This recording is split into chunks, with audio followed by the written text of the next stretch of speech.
Hi friends, இன்றைக்கி திருநெல்வேலியில் roof pipe போடுறதுக்காக ஒரு வீட்டுக்கு வந்து போயிருந்தோம்.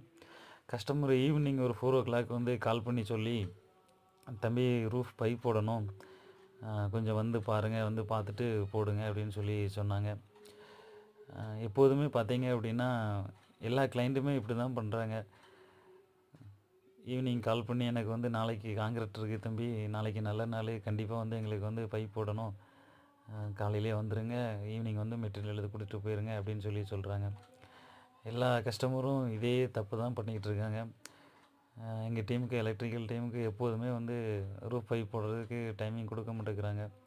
ஸ்பாட்லைட்டு அங்கே வை இங்கே வைன்னு சொல்கிறாங்க. ப்ளஸ்ஸு எல்லாமே பார்த்தீங்க அப்படின்னா அதுக்குன்னு ஒரு குறிப்பிட்ட வேலை செய்கிறதுக்கு ஒரு குறிப்பிட்ட டைம் இருக்குது. அந்த டைம் கொடுத்தா தான் நாங்களும் வந்து ப்ராப்பராக பண்ண முடியும். ஏன்னா இது 50 வருஷத்துக்கு மேலே வந்து வீடு இருக்கணும், அவங்க நிறைய பிளானில் கட்டியிருப்பாங்க. அப்போ வேலைக்காரங்களுக்கு டைம் கொடுத்தா தான் அவங்களும் அவங்களுடைய வேலையை தெளிவாக பார்க்க முடியும். எத்தனையோ டைம் சொல்லியாச்சு, யாருக்குமே இந்த காரியங்கள் வந்து புரிய மாட்டேங்குது. அதனால் யாராக இருந்தாலும் சரி, கொஞ்சம் டைம் கொடுங்க வேலை செய்ய. எலக்ட்ரிக்கல் பைப்பு ரூஃப் போடுறதுக்கு டைம் கொடுங்க.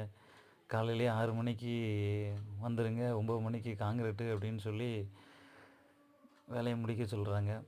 எங்களாலும் முடிஞ்ச ஒர்க்கை அவசர அவசரமாக செஞ்சு கொடுத்தாச்சு. நம்ம ஒர்க்கு எப்படி இருக்குது அப்படின்னு சொல்லி பாருங்கள் ஃப்ரெண்ட்ஸ். இதுபோல் உங்களுக்கு எதுவும் ஒர்க் இருக்குது, எலக்ட்ரிக்கல் ப்ளம்பிங் அப்படி இருந்தால் கீழே கொடுக்குற நம்பருக்கு வந்து கால் பண்ணுங்கள். Thank you friends.